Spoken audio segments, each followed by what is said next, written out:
نبی پاک علیہ السلام نے فرمایا زمین کے اوپر، یہ بخاری میں موجود ہے، فرمایا زمین کے اوپر اور آسمان کے نیچے حق بات کہنے والا، سچ بولنے والا میرے ابو ذر غفاری سے بڑا کوئی نہیں، اس سے بڑا حق سچ والا کوئی نہیں۔ حضرت ابو ذر غفاری رضی اللہ تعالی نے کلمہ پڑھا، اور بالکل اس وقت پڑھا جب مسلمان دار ارقم میں ہوتے تھے۔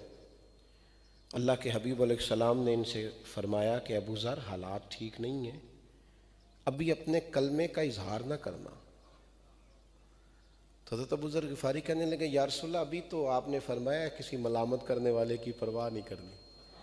حضور میں نہ ان مشرکوں کے بیچ جا کے اپنے رب کی توحید کا اعلان کروں گا، ان کافروں کے بیچ کھڑے ہو کے میں کہوں گا کہ لا الہ الا اللہ، لا الہ الا اللہ، لا الہ الا اللہ۔ ان کے بیچ کھڑے ہو کے میں کہوں گا اللہ کے سوا کوئی عبادت کے لائق، میں کہوں گا کر لے جو کرنا ہے۔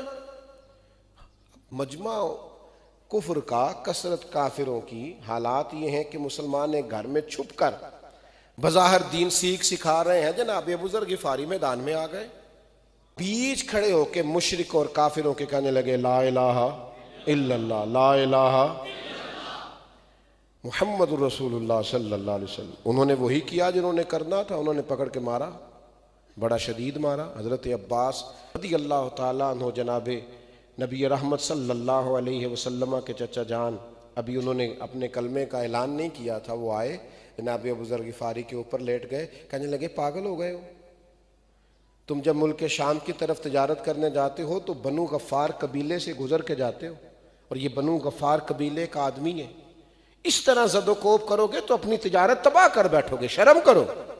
انہوں نے جناب ابو ذر کو چھوڑ دیا، کہا کل نہ آنا اور ماریں گے۔